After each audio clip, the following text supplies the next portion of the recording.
بسم اللہ الرحمن الرحیم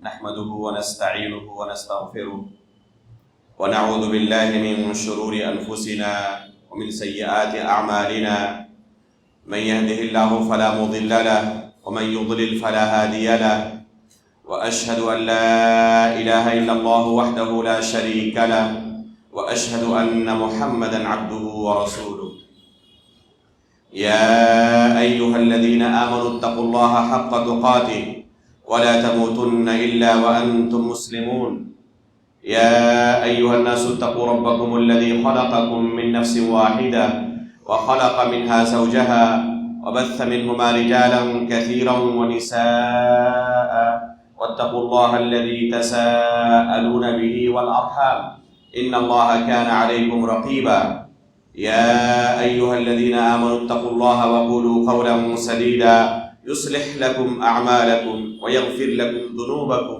ومن يطع الله ورسوله فقد فاز فوزا عظيما أما بعد فإن أصدق الحديث كتاب الله وأحسن الهدي هدي محمد صلى الله عليه وسلم وشر الأمور محدثاتها وكل محدثة بدعة وكل بدعة ضلالة وكل ضلالة في النار. محترم و مکرم حاضرین مجلس، بزرگان دین و ملت، عزیز دوستو اور پردہ نشین ماں و بہنوں، گزشتہ کئی ہفتے سے اللہ کے فضل و کرم سے ہم اس مسجد میں عظمت صحابہ کے موضوع پر گفتگو کر رہے ہیں. گزشتہ ہفتے کے درس میں آپ کے سامنے خلفائے راشدین کا مقام و مرتبہ، خصوصاً ابو بکر صدیق رضی اللہ تعالی عنہ کا مقام و مرتبہ اس امت میں کیا ہے بیان کیا گیا تھا. یہ ذکر کیا گیا تھا کہ بالاجماع ابو بکر صدیق رضی اللہ تعالی عنہ نبی صلی اللہ علیہ وسلم کے بعد اس امت میں سب سے افضل اور نبی صلی اللہ علیہ وسلم کے نزدیک سب سے محبوب شخص ہے، اور آپ کے بعد یہ مقام عمر فاروق رضی اللہ تعالیٰ عنہ کو پہنچتا ہے.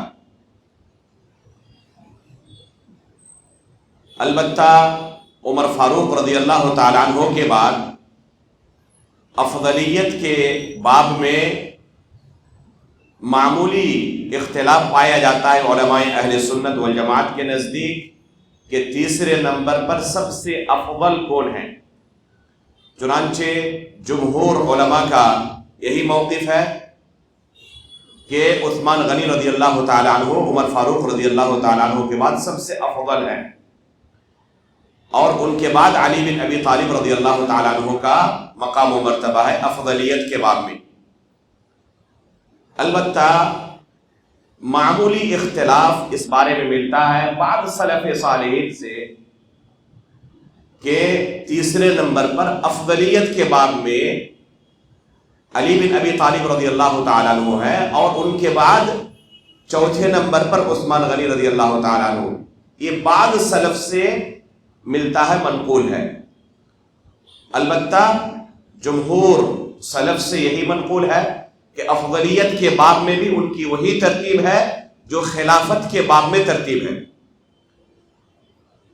جہاں تک خلافت کا مسئلہ ہے تو اس بارے میں علماء اہل سنت کے نزدیک کوئی اختلاف نہیں، ذرہ برابر کہیں پر علماء اہل سنت کے نزدیک اس مسئلے میں کوئی اختلاف نہیں ہوا کہ سب سے پہلے خلیفہ ابو بکر صدیق رضی اللہ تعالیٰ عنہ ہے، جنہیں خلیفہ بلا فصل کہا جاتا ہے.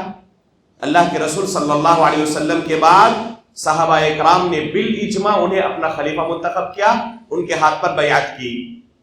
ان کے بعد عمر فاروق رضی اللہ تعالیٰ عنہ دوسرے خلیفہ ہیں، اور ان کے بعد عثمان غنی رضی اللہ تعالیٰ عنہ بالاجماع تیسرے خلیفہ ہیں. علماء اہل سنت میں سے ذرہ برابر بھی کوئی اختلاف نہیں کہ تیسرے خلیفہ عثمان غنی رضی اللہ تعالیٰ عنہ. اختلاف جو ہے وہ افضلیت کے باب میں انتہائی معمولی درجے کا ہے، لیکن خلافت کے باب میں کسی طرح کا کوئی اختلاف نہیں. اسی لیے شیخ الاسلام علامہ ابن تیمیہ رحمہ اللہ نے العقیدۃ الواسطیہ کے اندر فرمایا کہ اگر کوئی شخص افضلیت کے باب میں علی رضی اللہ تعالیٰ عنہ کو عثمان غنی رضی اللہ تعالیٰ عنہ سے افضل سمجھتا ہے تو صرف اس وجہ سے اسے گمراہ نہیں کہا جائے گا. اگر صرف یہی مسئلہ ہے تو اس کے یہاں کوئی دوسری گمراہی نہیں ہے، صرف اس کے یہاں یہ مسئلہ ہے کہ افضلیت کے باب میں علی رضی اللہ تعالیٰ عنہ کو عثمان غنی رضی اللہ تعالیٰ عنہ سے افضل سمجھتا ہے تو صرف اس وجہ سے اسے گمراہ نہیں کہا جائے گا. جو گمراہی کا مسئلہ ہے وہ کون سا مسئلہ ہے؟ وہ خلافت کا مسئلہ ہے. اگر کوئی شخص عثمان غنی رضی اللہ تعالیٰ عنہ سے پہلے علی رضی اللہ تعالیٰ عنہ کو خلیفہ تسلیم کرتا ہے اور عثمان غنی رضی اللہ تعالیٰ عنہ کو تیسرا خلیفہ تسلیم نہیں کرتا تو ایسا شخص اپنے گھر کے گدھے سے بھی گیا گزرا ہے. فَهُوَ أَضَلُّ مِنْ حِمَارِ أَهْلِهِ. یہ شیخ الاسلام ابن تیمیہ رحمہ اللہ کا قول ہے العقیدۃ الواسطیہ کے اندر. تو حقیقت میں مسئلہ ایسا ہی ہے. خلافت کے مسئلے میں کوئی اختلاف نہیں ہوا اس امت کے اندر. سب سے پہلے اگر کسی نے خلافت کے مسئلے میں کوئی کلام کیا ہے، چیمی گوئی کی ہے، تو وہ علماء اہل سنت میں سے نہیں، مسلمانوں میں سے نہیں، بلکہ عبداللہ بن سبا نامی شخص نے جو حقیقت میں ایک یہودی تھا. عبداللہ بن سبا نامی شخص نے جو حقیقت میں ایک یہودی تھا، اس نے علی رضی اللہ تعالیٰ عنہ کو اللہ کے رسول صلی اللہ علیہ وسلم کے بعد پہلا خلیفہ ہونے کا دعویٰ کیا اور پھر امت مسلمہ کی طرف منسوب ایک فرقہ جو روافض کے نام سے مشہور ہے، اس نے اس قول کو کافی زیادہ شہرت دی اور اسی بنا پر اہل سنت سے جنگیں کی، بے شمار علماء اور مسلمانوں کا قتل کیا. چنانچہ ان کے نزدیک یہ مشہور ان کا عقیدہ ہے، بلکہ یہ ارکان اسلام میں سے، وہ ارکان ایمان میں سے شمار کرتے ہیں کہ علی رضی اللہ تعالیٰ عنہ کو اللہ کے رسول کے بعد پہلا خلیفہ تسلیم کیا جائے، بلکہ سب سے افضل رکن یہ اسی کو وہ شمار کرتے ہیں. ان کے علاوہ امت مسلمہ کی طرف منسوب جتنے فرقے ہیں کوئی بھی ایسا نہیں جو علی رضی اللہ تعالیٰ عنہ کو ابو بکر صدیق رضی اللہ تعالیٰ عنہ سے پہلے خلیفہ تسلیم کرے. ابو بکر صدیق رضی اللہ تعالیٰ عنہ کی خلافت کے بارے میں گزشتہ درس میں آپ کے سامنے بیان کیا گیا تھا کہ بہت سارے ایسے دلائل ہیں جو واضح اشارہ کرتے ہیں کہ اللہ کے رسول صلی اللہ علیہ وسلم کے بعد وہی خلیفہ ہوں گے، اور یہ روایتیں بالکل صحیح اسانید سے موجود ہیں. چنانچہ اللہ کے رسول صلی اللہ علیہ وسلم کا فرمان ہے اقتدوا بالذین من بعد ابی بکر و عمر، میرے بعد دو لوگوں کی تم اقتدا کرنا، ابو بکر صدیق اور عمر فاروق رضی اللہ تعالیٰ عنہ. تو اس حدیث کے اندر اللہ کے رسول صلی اللہ علیہ وسلم نے پہلے ابو بکر صدیق اور پھر ان کے بعد عمر فاروق رضی اللہ تعالیٰ عنہ کی اقتدا کا حکم دیا ہے. اسی طریقے سے اللہ کے رسول صلی اللہ علیہ وسلم نے اپنی زندگی میں باضابطہ یہ لکھ کر دینے کی خواہش بھی ظاہر کی، لیکن بعد میں اس وجہ سے رک گئے.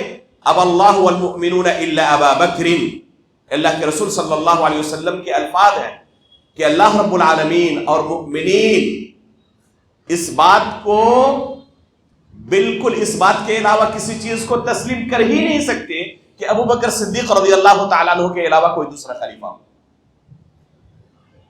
اور اس بنا پر اللہ کے رسول صلی اللہ علیہ وسلم نے لکھ کر دینا مناسب نہیں سمجھا یا اس کی ضرورت نہیں سمجھی کہ لکھ کر دینے کی ضرورت نہیں. علماء نے اسے ابو بکر صدیق رضی اللہ تعالیٰ عنہ کے منقبت میں شمار کیا ہے. اگر اللہ کے رسول صراحت کے ساتھ لکھ کر دے دیتے تو کسی کو یہ کہنے کی گنجائش ملتی کہ اللہ کے رسول کی طرف سے چونکہ انتخاب تھا لہذا کسی کے پاس کوئی آپشن ہی نہیں تھا کسی دوسرے کو چننے کا، اس لیے مجبوراً انہیں اپنا خلیفہ تسلیم کرنا پڑا.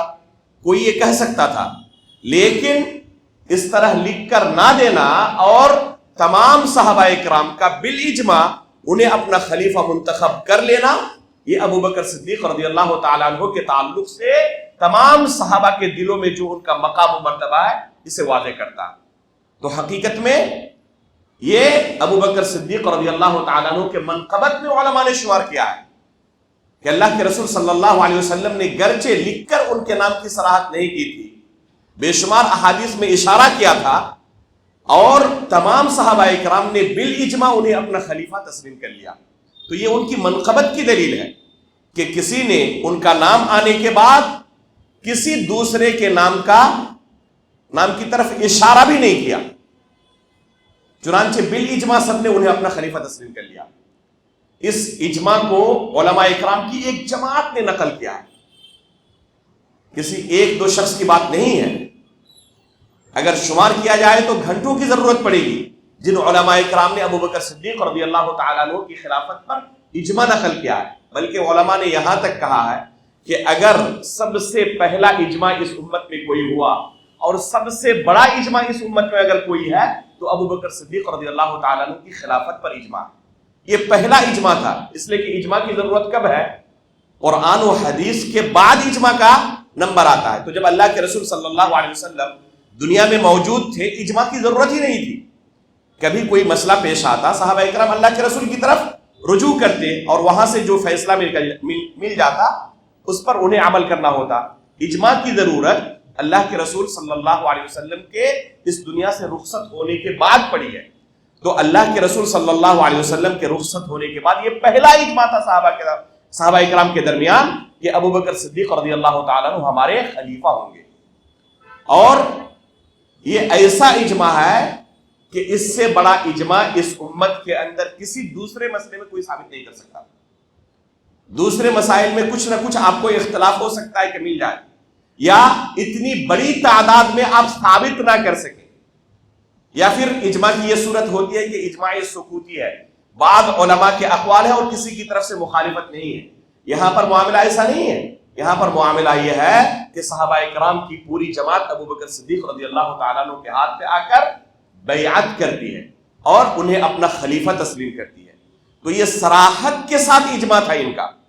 اسی طریقے سے امام خطیب بغدادی رحمہ اللہ نے ذکر کیا ہے ابو محمد عبداللہ بن محمد بن عثمان الحافظ سے، فرماتے ہیں اجمع المہاجرون والانصار على خلافت ابی بکر قالوا له یا خلیفۃ رسول اللہ ولم يسم احد بعده خلیفہ وقیل انه قبض النبی صلی اللہ علیہ وسلم عن 30,000 مسلم كل قال لأبی بکر یا خلیفۃ رسول اللہ۔ ابو محمد عبداللہ بن محمد بن عثمان الحافظ رحمہ اللہ فرماتے ہیں کہ تمام مہاجرین اور انصار نے ابو بکر صدیق رضی اللہ تعالیٰ عنہ کی خلافت پر اجماع کر لیا، اور سب نے بالاجماع انہیں کس لقب سے پکارنا شروع کیا؟ یا خلیفۃ رسول اللہ کے لقب سے پکارنا شروع کیا۔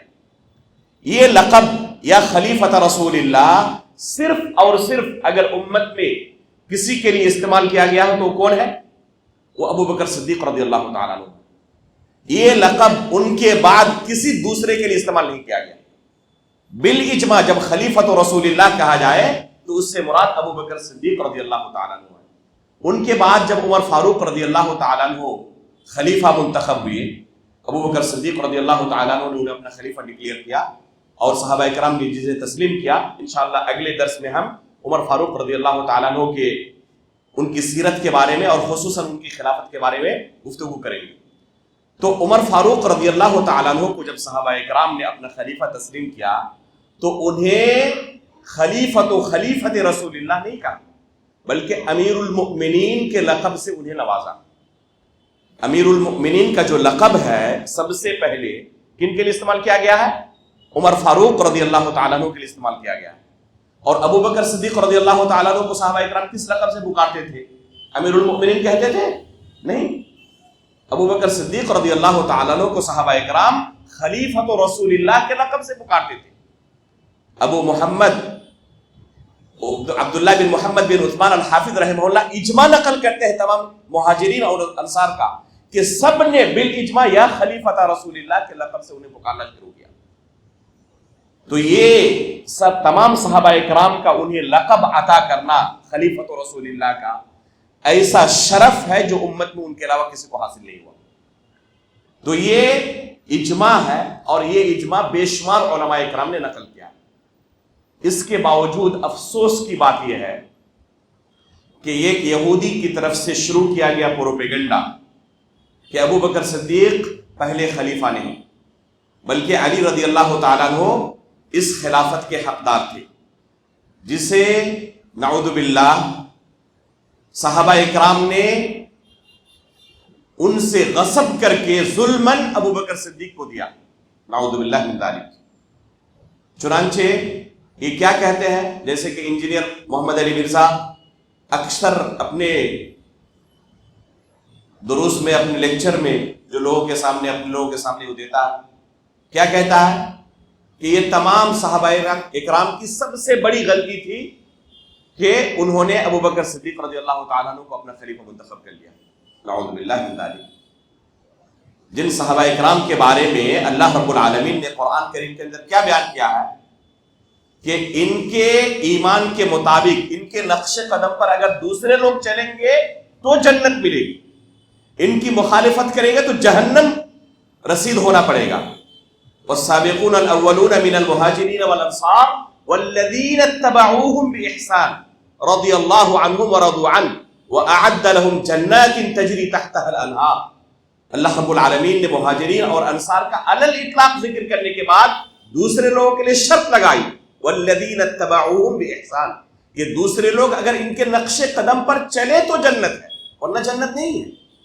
ومن يشاقق الرسول من بعد ما تبين له الهدى ويتبع غير سبيل المؤمنين نوله ما تولى ونصله جهنم. اللہ رب العالمین نے کہا کہ اگر مؤمنوں کے راستے کی کوئی خلاف ورزی کرے تو اس کا ٹھکانہ کیا ہے، وہ جہنم رسید ہوگا.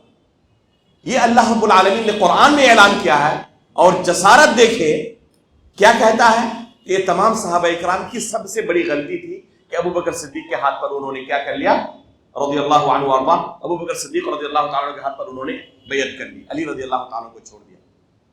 بعینہ یہی الزام روافض کا، یہ روافض کی زبان ہے، اہل سنت کی زبان نہیں.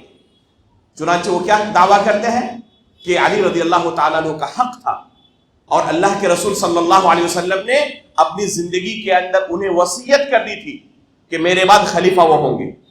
اور صحابہ اکرام کو جمع کر کے تمام صحابہ اکرام کے درمیان اللہ کے رسول نے اعلان کیا تھا کہ میرے بعد خلیفہ علی ہوں گے. یہ روافض کا دعویٰ ہے، یہ اہل سنت والجماعت کا عقیدہ نہیں ہے، یہ صرف روافض کا دعویٰ ہے. روافض یہ دعویٰ کس بنیاد پر کرتے ہیں؟ اس تعلق سے چند احادیث پیش کرتے ہیں، اور یہ احادیث اہل سنت والجماعت کی کتب حدیث کے اندر موجود ہے، تاکہ کوئی ان احادیث سے دھوکے میں نہ پڑ جائے. مناسب معلوم ہوتا ہے کہ ان احادیث کی حقیقت آپ کے سامنے پیش کی جائے، جن سے وہ لوگوں کو گمراہ کرنے کی کوشش کرتے ہیں کہ اللہ کے رسول صلی اللہ علیہ وسلم نے ابو بکر صدیق رضی اللہ تعالیٰ عنہ کو نہیں بلکہ اپنے بعد علی رضی اللہ تعالیٰ عنہ کو خلیفہ منتخب کر دیا تھا، اور صحابہ اکرام نے غصب کر لیا. ابو بکر صدیق نے، عمر فاروق نے اور پھر عثمان غنی رضی اللہ تعالیٰ عنہ نے، ان لوگوں نے غصب کر کے رکھا اس خلافت کے حق کو.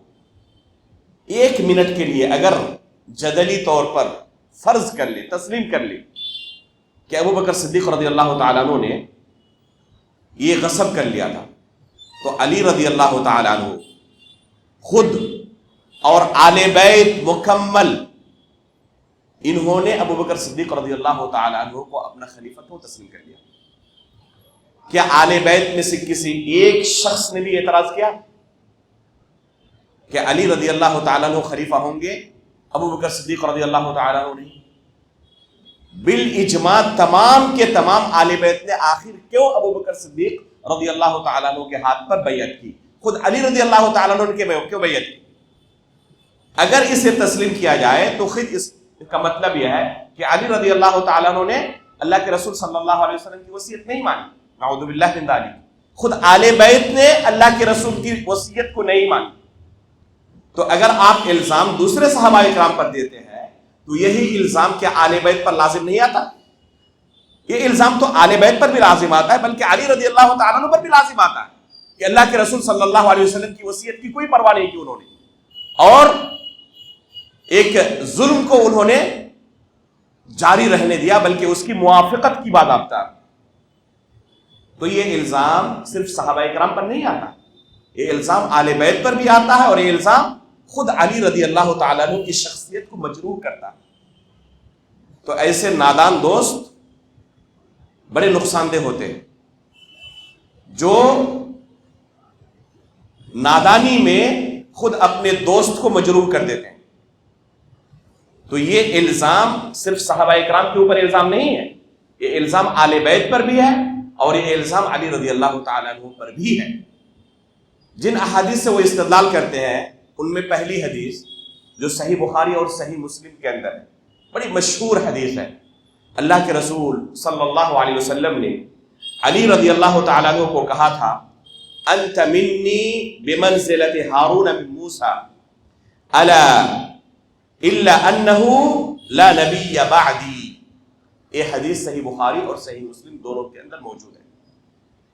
رسول اللہ صلی اللہ علیہ وسلم نے علی رضی اللہ تعالیٰ عنہ کو خطاب کرتے ہوئے فرمایا تھا، انت منی بمنزلۃ ہارون من موسیٰ، موسیٰ علیہ السلام کی زندگی میں ہارون علیہ السلام کا جو مقام و مرتبہ تھا، وہی مقام و مرتبہ آپ کا میرے ساتھ ہے۔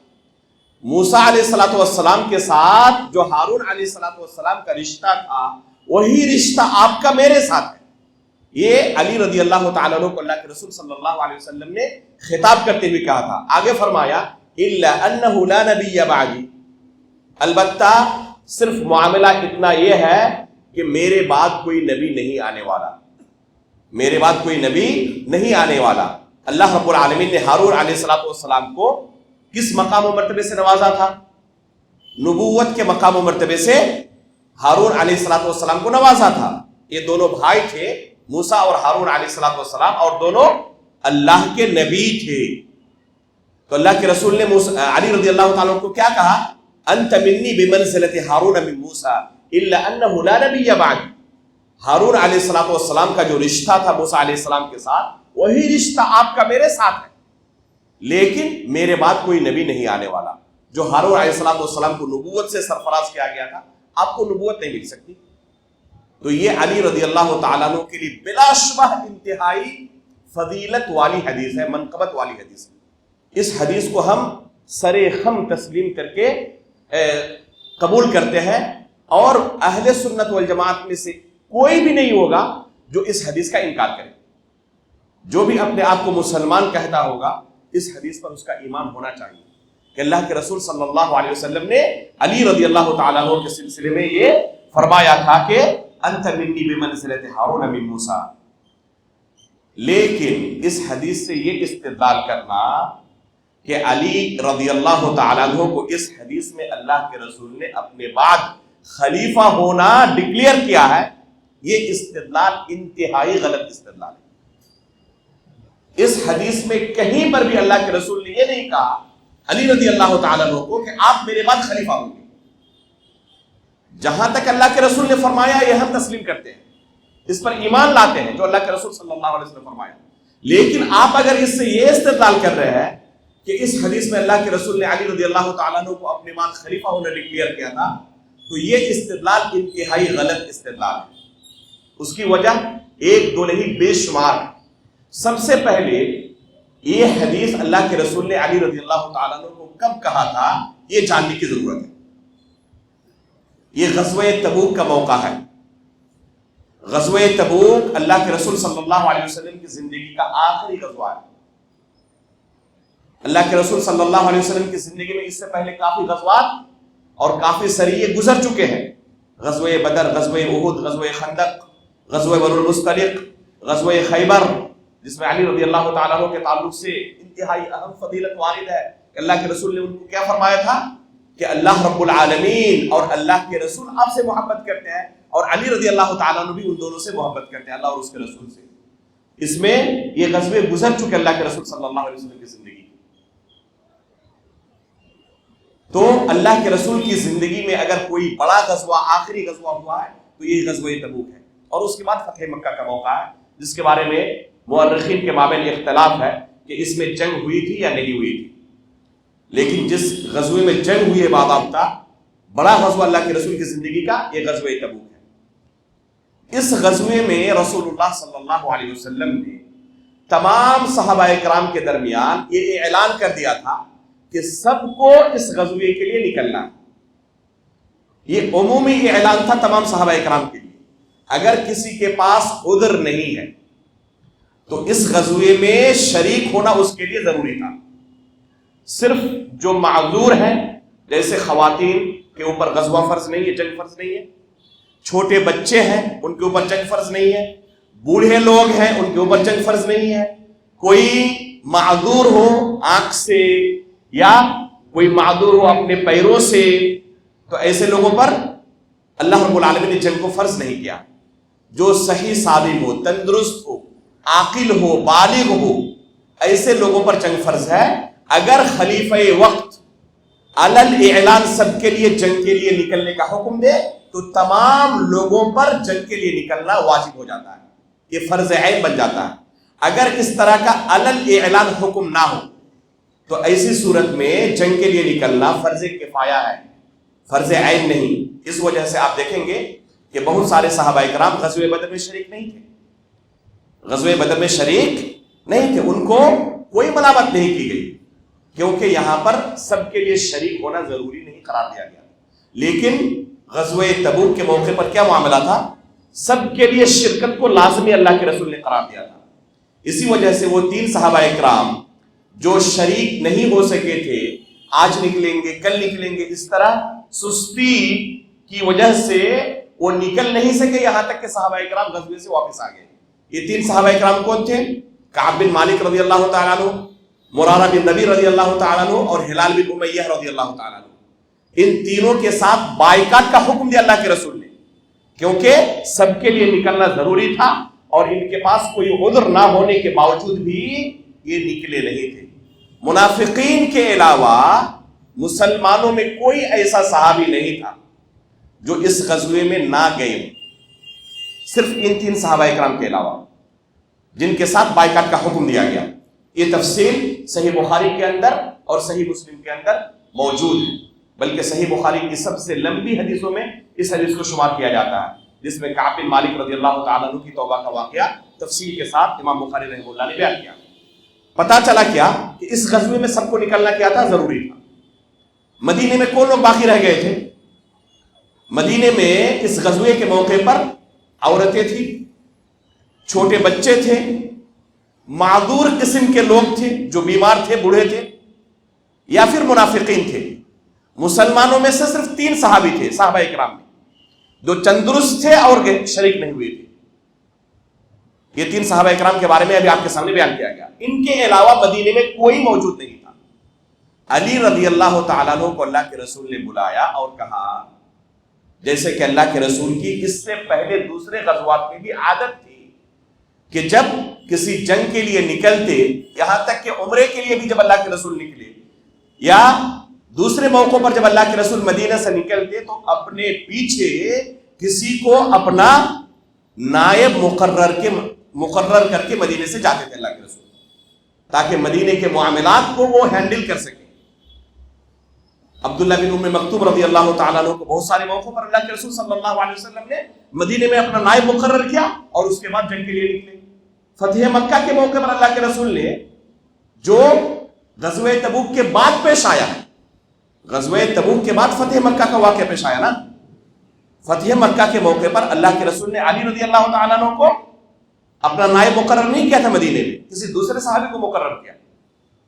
تو اللہ کے رسول کی عادت تھی کہ جب بھی مدینے سے باہر کسی غزوے کے لیے نکلتے تو اپنا نائب مقرر کرتے مدینے میں کسی کو، اور بہت سارے صحابہ اکرام بھی ہوتے تھے۔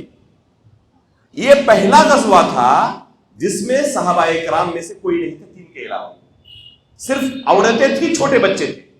علی رضی اللہ تعالیٰ عنہ کو اللہ کے رسول نے بلایا اور کہا کہ آپ میرے نائب رہیں گے، مدینے کے اندر رہیں گے، آپ کو تبوک جانے کی اجازت نہیں ہے۔ علی رضی اللہ تعالیٰ عنہ اس سے پہلے اپنا جوہر دکھا چکے تھے غزوہ خیبر میں، مشہور واقعہ ہے۔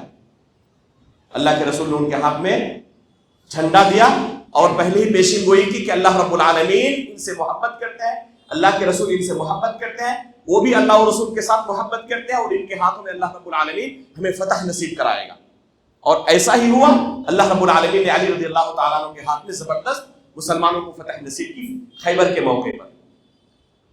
علی رضی اللہ تعالیٰ عنہ جیسے بہادر صحابی کو اللہ کے رسول کیا فرما رہے ہیں کہ آپ مدینے میں رہیں گے اور لوگوں کی رکھوالی کریں گے، میرے نائب رہیں گے۔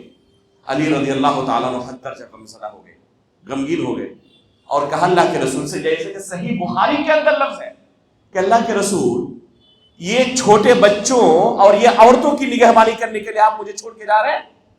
تمام صحابہ اکرام جنگ کے لیے نکل رہے ہیں اور ان چھوٹے بچوں کے درمیان اور ان عورتوں کے درمیان آپ مجھے چھوڑ کے جا رہے ہیں؟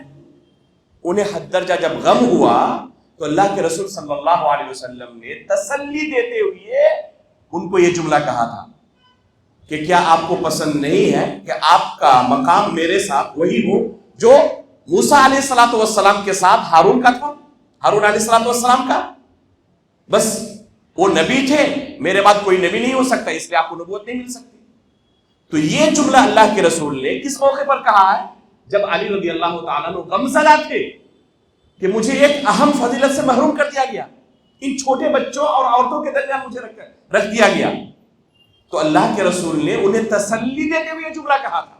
بلکہ بعض روایتوں کے اندر ملتا ہے کہ منافقین نے کہنا شروع کیا کہ علی رضی اللہ تعالیٰ عنہ کا کوئی مقام نہیں اللہ کے رسول کے نزدیک، اگر کوئی مقام ہوتا تو چھوڑ کے نہیں جاتے عورتوں کے درمیان، بچوں کے درمیان، اپنے ساتھ لے کر جاتے۔ تب اللہ کے رسول کے پاس وہ غمزدہ ہو کر آئے، تب اللہ کے رسول نے تسلی دی کہ ایسی بات نہیں ہے کہ آپ کا کوئی مقام و مرتبہ نہیں ہے، آپ کا وہی مقام ہے جو ہارون علیہ السلام کا مقام تھا موسیٰ علیہ السلام کے ساتھ۔ یہ ہارون اور موسیٰ علیہ السلام کے ساتھ تشبیہ کیوں دی؟ کیونکہ جب موسیٰ علیہ السلام گئے تھے اللہ رب العالمین کے ساتھ جو وعدہ تھا، اس وقت اپنے پیچھے ہارون علیہ السلام کو چھوڑ کر گئے تھے، اپنا نائب مقرر کر کے۔ موسیٰ علیہ السلام نے ہارون علیہ السلام کو اپنا نائب مقرر کیا اور اس کے بعد شہر سے باہر گئے۔ تو صرف یہ تشبیہ اللہ کے رسول صلی اللہ علیہ وسلم دینا چاہتے ہیں کہ جیسے موسیٰ علیہ السلام جب شہر سے باہر گئے تو اپنے بعد اپنا نائب کن کو مقرر کیا؟ ہارون علیہ السلام کو۔ اسی طرح میں جب باہر جا رہا ہوں تو میں اپنا نائب آپ کو مقرر کر رہا ہوں۔ یہ تو آپ کو شرف کی بات ہے کہ یہ نبیوں کا آپس میں رشتہ تھا، تو آپ کو اتنا اونچا مقام مل رہا ہے۔ اس طریقے سے اللہ کے رسول نے انہیں تسلی دی۔ تو یہ حقیقت میں تسلی کے جملے تھے، کہیں سے بھی نہ علی رضی اللہ تعالیٰ عنہ نے سمجھا، نہ صحابہ اکرام نے سمجھا کہ اس سے مجھے خلافت مل گئی، اللہ کے رسول کے بعد میں خلیفہ رہوں گا۔ اگر اللہ کے رسول کا مدینے سے باہر جاتے وقت اپنے پیچھے کسی کو نائب مقرر کرنا ان کے خلیفہ ہونے کی دلیل ہو، تو اس سے پہلے اللہ کے رسول صلی اللہ علیہ وسلم نے جتنے صحابہ اکرام کو مختلف غزوات میں نائب مقرر کیا تھا، ان کے بارے میں بھی یہی کہا جائے گا؟ نہیں کہا جائے گا کہ ان کو بھی خلیفہ ہونا چاہیے، ان کو بھی اللہ کے رسول نے اپنا نائب مقرر کیا؟ بلکہ آخری مرتبہ جو اللہ کے رسول نے نائب مقرر کیا وہ علی رضی اللہ تعالیٰ عنہ نہیں تھے۔ فتح مکہ کے موقع پر کسی دوسرے کو اللہ کے رسول نے نائب مقرر کیا، تو پھر ان کو بھی خلیفہ ہونا چاہیے۔ تو یہ نائب مقرر کرنا کہیں سے بھی دلیل نہیں بنتی کہ یہ خلیفہ ہونے کی دلیل ہے۔ دوسری بات یہ کہ موسیٰ علیہ السلام کی زندگی میں ہی ہارون علیہ السلام کی وفات ہو گئی تھی۔ موسیٰ علیہ السلام ابھی باحیات ہیں اور ان کی زندگی میں ہی ہارون علیہ السلام دنیا سے رخصت ہو گئے۔ یہ ہے ہی نہیں کہ موسیٰ علیہ السلام کے وفات کے بعد ہارون علیہ السلام کو ان کا مقام و مرتبہ ملا، جس سے آپ استدلال کریں کہ اللہ کے رسول کی وفات کے بعد کیا ہوں گے؟ علی رضی اللہ تعالیٰ عنہ کے خلیفہ ہوں گے۔ یہ استدلال آپ کو اگر تاریخ کا علم ہوتا تو کرتے ہی نہیں۔ آپ ایسا معاملہ تھا ہی نہیں کہ ہارون علیہ السلام موسیٰ علیہ السلام کے بعد خلیفہ مقرر ہوئے ہوں یا ان کے نائب بنے ہوں۔ خود موسیٰ علیہ السلام کی زندگی میں ہی ہارون علیہ السلام کی وفات ہو گئی۔ تو اس حساب سے علی رضی اللہ تعالیٰ عنہ بدرجہ اولا خلیفہ نہیں ہو سکتے۔ اگر اسی حدیث سے آپ کو استدلال کرنا ہے تو صرف آپ اتنا استدلال کر پائیں گے کہ اللہ کی رسول کی زندگی میں علی رضی اللہ تعالیٰ عنہ جس موقع پر اللہ کے رسول نے انہیں اپنا نائب مقرر کیا تھا، نائب تھے، زندگی کے بعد نہیں، کیونکہ ہارون علیہ السلام زندگی کے بعد نہیں تھے، تو یہ تو آپ کے خلاف اور دلیل ہوئی، آپ کے لیے دلیل نہیں ہوئی، آپ کے خلاف ہی دلیل ہو گئی۔ تیسری بات، اس حدیث کے اندر اللہ کے رسول صلی اللہ علیہ وسلم نے جب انہیں اپنا خلیفہ منتخب کیا تو غور فرمائیں کہ جن لوگوں پر اللہ کے رسول نے علی رضی اللہ تعالیٰ عنہ کو خلیفہ بنایا تھا، اپنا نائب مقرر کیا تھا، یہ لوگ زیادہ افضل تھے یا اس سے پہلے جن دوسرے صحابہ اکرام کو اللہ کے رسول نے اپنا نائب مقرر کیا تھا ان کا نائب مقرر ہونا زیادہ قوی تھا؟ علی رضی اللہ تعالیٰ عنہ کا نائب مقرر ہونا زیادہ قوی ہے یا ان دوسرے صحابہ اکرام کا نائب مقرر ہونا زیادہ قوی ہے جن کو دوسرے موقع پر اللہ کے رسول نے اپنا نائب مقرر کیا تھا؟ علی رضی اللہ تعالیٰ عنہ کا نائب مقرر کیا جانا سب سے کمزور نائب مقرر کیا جانا ہے، کیونکہ کوئی تھا ہی نہیں مدینے میں ایسا ہٹھا کٹھا نوجوان جو جنگ کے لیے نکل سکتا ہو، جن کے اوپر اللہ کے رسول نے علی رضی اللہ تعالیٰ عنہ کو کہا کہ آپ ان کے کیا ہوں گے، امیر ہوں گے میرے بعد۔ دوسرے موقع پر بہت سارے صحابہ اکرام مدینے میں تھے اور ان کے اوپر اللہ کے رسول نے دوسرے صحابہ اکرام کو اپنا نائب مقرر کیا، تو دوسرے صحابہ اکرام کا نائب مقرر کیا جانا کہیں زیادہ قوی ہے علی رضی اللہ تعالیٰ عنہ کے نائب مقرر کیے جانے سے۔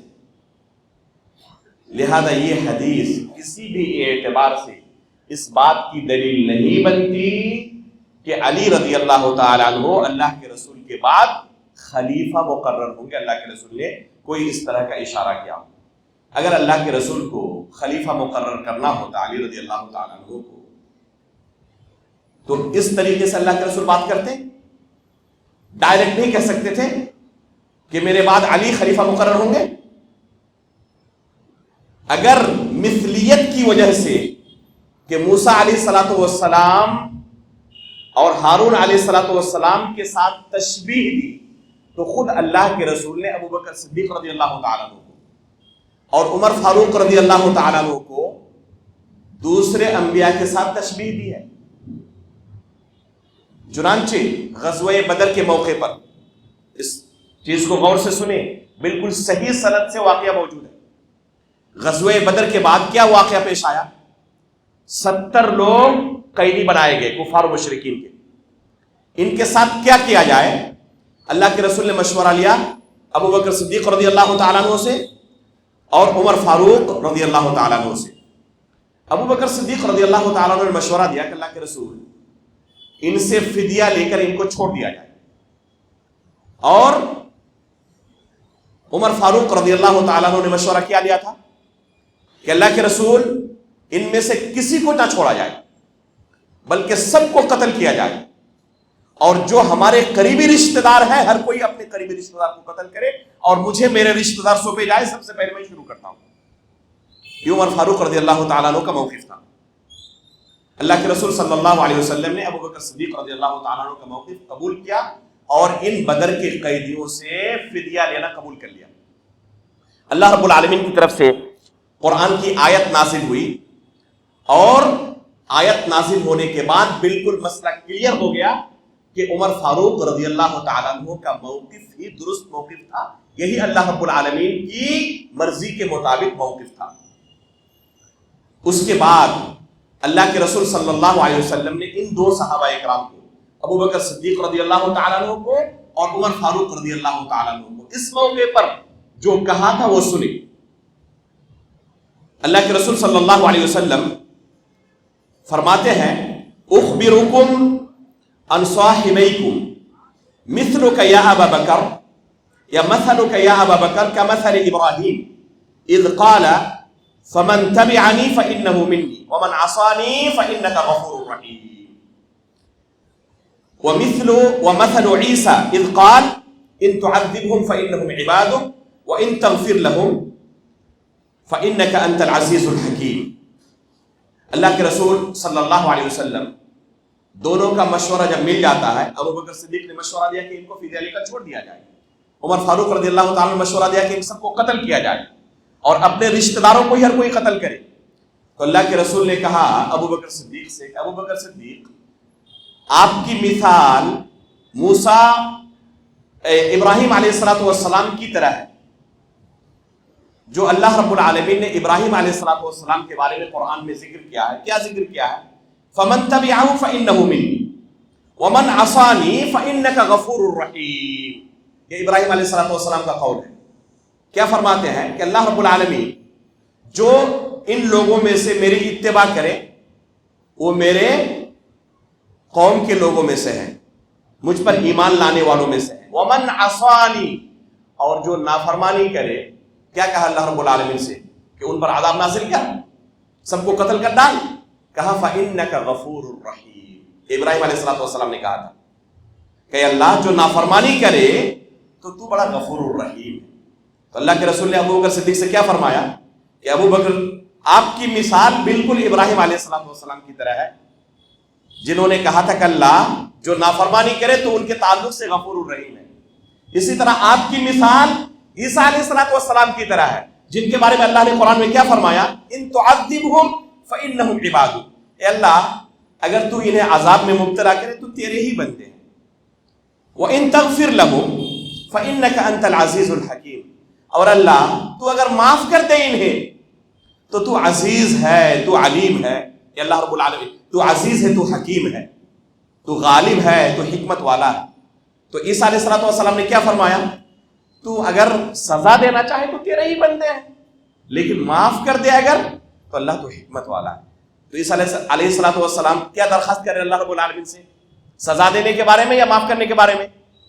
معاف کر دیا جائے. ابراہیم علیہ السلام کیا خواہش کر رہے ہیں؟ معاف کر دیا جائے.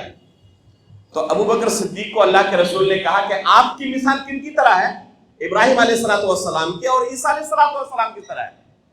اگر علی رضی اللہ تعالیٰ عنہ کو اللہ کے رسول نے ہارون علیہ السلام کے ساتھ تشبیہ دیا ہے, تو ابو بکر صدیق کو اللہ کے رسول نے کن کے ساتھ تشبیہ دیا؟ ابراہیم علیہ السلام کے ساتھ اور عیسیٰ علیہ السلام کے ساتھ. اور عمر فاروق رضی اللہ تعالیٰ عنہ سے اللہ کے رسول نے کیا فرمایا؟ وَمَثَلُكَ يَا عُمَرْ مَثَلُ نُوحٍ.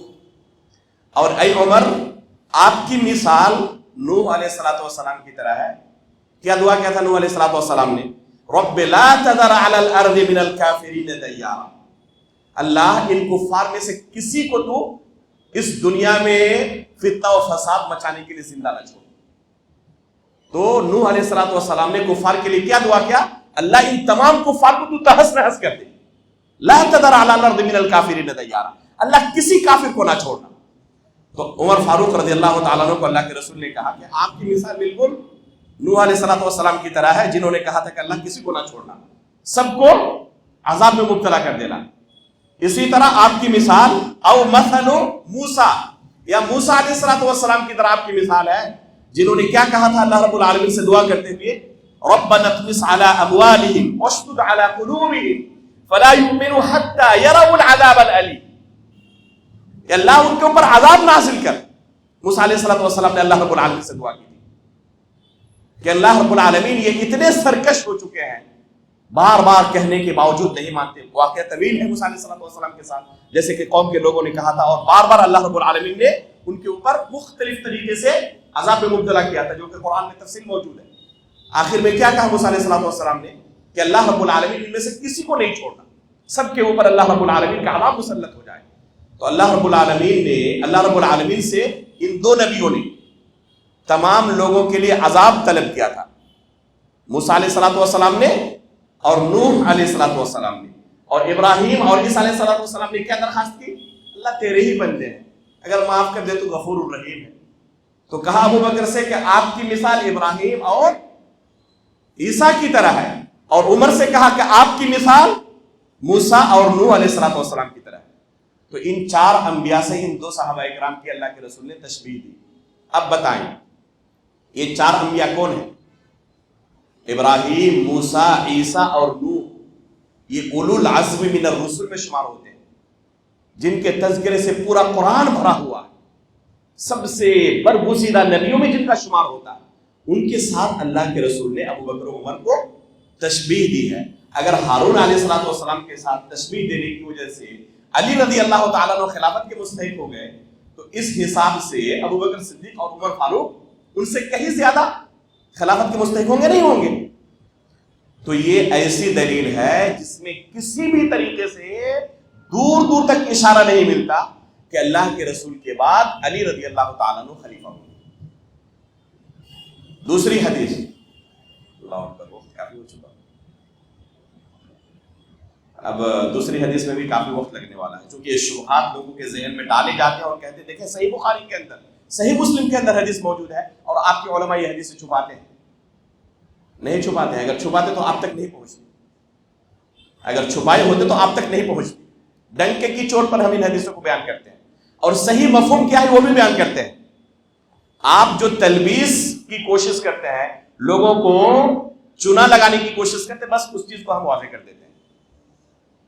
علماء اہل سنت میں سے کسی نے، سب سے پہلے خود صحابہ کرام نے ان احادیث سے یہ نہیں سمجھا تھا کہ علی رضی اللہ تعالیٰ عنہ ہمارے خلیفہ ہوں گے۔ انشاءاللہ اگلے درس میں اور تقریباً 2 یا 3 حدیثوں کو جو انتہائی مشہور ہیں، ایک حدیث الثقلین ہے، اسی طرح حدیث الرایا ہے، یعنی اللہ کے رسول نے علی رضی اللہ تعالیٰ عنہ کو جھنڈا دیا خیبر کے موقع پر، اس حدیث سے استدلال کرتے ہیں، اور سب سے مشہور حدیث ان کے نزدیک حدیث غدیر خم، کہ اللہ کے رسول نے حجۃ الوداع کے موقع پر مکہ سے واپسی کے وقت خم کے موقع پر، جو جحفہ سے قریب ہے، مکہ سے نکلتے وقت تمام صحابہ کرام جو آگے بھی جا چکے تھے سب کو واپس بلایا اور تمام صحابہ کرام کے درمیان اعلان کیا، ان کا کہنا ہے کہ میرے بعد خلیفہ علی رضی اللہ تعالیٰ عنہ، نعوذ باللہ من ذلک۔ یہ حدیث انتہائی مشہور ہے روافض کے یہاں۔